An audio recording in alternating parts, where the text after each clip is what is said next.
शुक्रवार को लोकसभा को अनिश्चितकाल के लिए स्थगित कर दिया गया, जिसके साथ ही संसद का 19 दिवसीय शीतकालीन सत्र समाप्त हो गया। 1 दिसंबर से शुरू हुए सत्र में कुल 15 बैठकें हुई और सदन की कार्यवाही 92 घंटे से ज्यादा चली। सत्र के आखिरी दिन लोकसभा अध्यक्ष ओम बिरला ने विधायी भाषण में बताया कि सदन की उत्पादकता 111% रही। इस दौरान कुल 8 अहम विधेयक पारित किए गए, जिनमें रोजगार से जुड़ा कानून, नागरिक परमाणु क्षेत्र में निजी भागीदारी और बीमा क्षेत्र में FDI बढ़ाने वाला विधेयक शामिल है। सत्र के दौरान वंदे मातरम के 150 वर्ष और चुनाव सुधारों पर भी लंबी बहस हुई। लोकसभा की कार्यवाही समाप्त होने के समय प्रधानमंत्री नरेंद्र मोदी सदन में मौजूद रहे।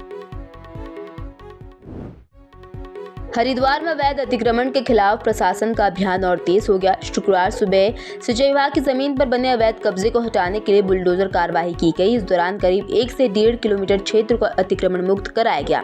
प्रशासन ने साफ किया है कि धामी सरकार के निर्देशों पर सरकारी और सिंचाई विभाग की जमीन पर किसी भी तरह का अवैध कब्जा बर्दाश्त नहीं किया जाएगा। मौके पर मौजूद उप जिलाधिकारी जितेंद्र कुमार ने बताया कि अतिक्रमणकारियों को पहले नोटिस जारी किए गए थे और चेतावनी के बावजूद कब्जा न हटाने वालों पर सख्त कार्रवाई की गई। कार्रवाई के दौरान भारी पुलिस बल तैनात रहा ताकि कानून व्यवस्था बनी रहे। सिंचाई विभाग के अधिकारियों के मुताबिक करीब 1 हेक्टेयर भूमि से अस्थायी अतिक्रमण हटाया गया। प्रशासन ने संकेत दिए है कि आने वाले दिनों में भी अतिक्रमण के खिलाफ इस तरह की कार्रवाई की जाएगी। उत्तराखंड में ठंड लगातार बढ़ती जा रही है। मौसम विभाग ने मैदानी इलाकों के लिए घने कोहरे का अलर्ट जारी किया है, जिससे सुबह और शाम के समय विजिबिलिटी काफी कम रहने की आशंका है।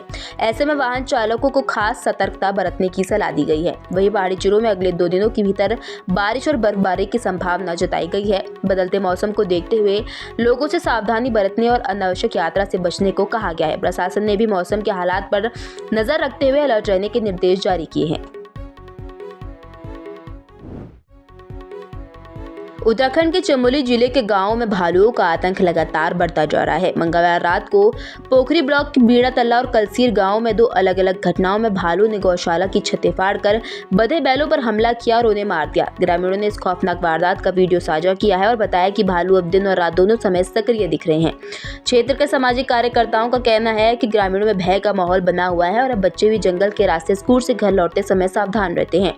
वन विभाग की टीम मौके पर पहुंची है और आशंका जताई जा रही है कि भालू की बढ़ती आवाजाही से मानवीय संघर्ष और भी बढ़ सकता है, इसलिए अधिकारी लोग से सतर्क रहने को कह रहे हैं।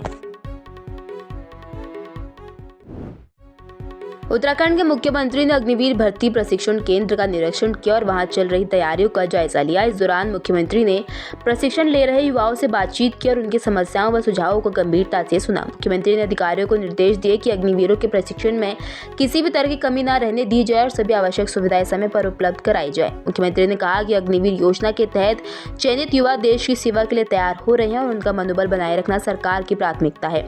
निरीक्षण के दौरान प्रशिक्षण केंद्र की व्यवस्थाओं की सराहना की गई, साथ ही भविष्य में और बेहतर संसाधन उपलब्ध कराने का भरोसा भी दिलाया गया।